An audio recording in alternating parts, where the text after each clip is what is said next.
নমস্কার বন্ধুরা, আশা করি সকলেই ভালো আছেন। সামনেই দোল উৎসব, আর এই হোলিতে সবার বাড়িতেই মালপোয়া হয়ে থাকে।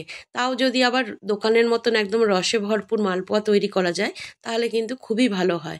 আর কম উপকরণে বাড়িতে কিভাবে সহজেই এই রেসিপিটা তৈরি করবেন, সেই রেসিপি আপনাদের সাথে শেয়ার করব। দেখুন কত সফট মালপোয়া তৈরি হয়েছে।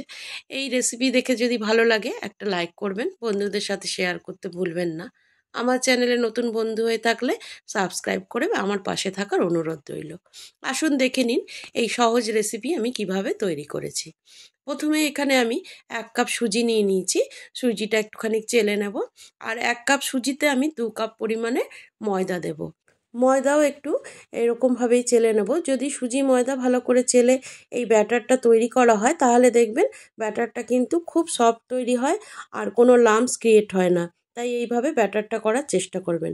সামান্য 1 চিমটের মতন আমি লবণ দিলাম। লবণটা মিশিয়ে দিয়েছি। এখানে দিয়ে দিচ্ছি আমি 1/2 কাপ চিনি। আর অল্প পরিমাণে দিলাম এখানে মৌরি। অল্প দিয়ে দিচ্ছি আমি এখানে কিশমিশ আর কাজু। কাজু কিশমিশ 1 মুঠোর মতো করে দুটোই দিয়েছি। আর এই সমস্ত উপকরণ আগে ভালো করে মিশিয়ে নিচ্ছি। তারপর আমি দুধ দিয়ে ব্যাটারটা তৈরি করব।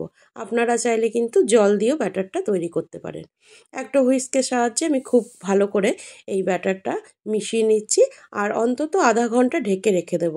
তাতে সুজিটা কিন্তু ভালো করে ফুলে যাবে আর ব্যাটারটা খুব ভালো তৈরি হবে। সুজি আর ময়দা দিয়ে যদি মালপোয়া তৈরি করা হয়, দেখবেন একদম দোকানের মতন খেতে হয়। একটু ক্রিস্পি হবে, আবার রসে দিলে বেশ নরম হবে। প্রায় 40 মিনিট পর আমি ঢাকাটা সরিয়ে দিয়েছি। দেখুন ব্যাটারটা একদম রেডি মালপোয়া তৈরির জন্য। আপনাদের যদি ঘন হয়ে যায় আর একটু দুধ বা জল মিশিয়ে নিতে পারেন। এখানে সাদা তেল গরম করে নিচ্ছি মালপোয়া ভাজার জন্য। আপনারা ঘিও মালপোয়াটা তৈরি করতে পারেন। আর একটা হাতা দিয়ে আমি অল্প অল্প করে একটা একটা করে মালপোয়া তৈরি করব। দেখতেই পাচ্ছেন কত সুন্দর ফুলে উঠেছে মালপোয়াগুলো।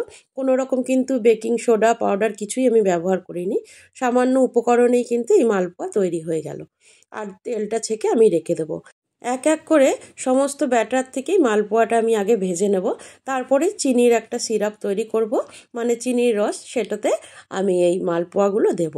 আপনারা দেখুন কি সুন্দর একদম ফুলে উঠেছে আর সাইডটা কতটা ক্রিস্পি হয়েছে। সমস্ত মালপোয়া ভাজার পরে আমি 2 কাপ জল দিচ্ছি প্যানে।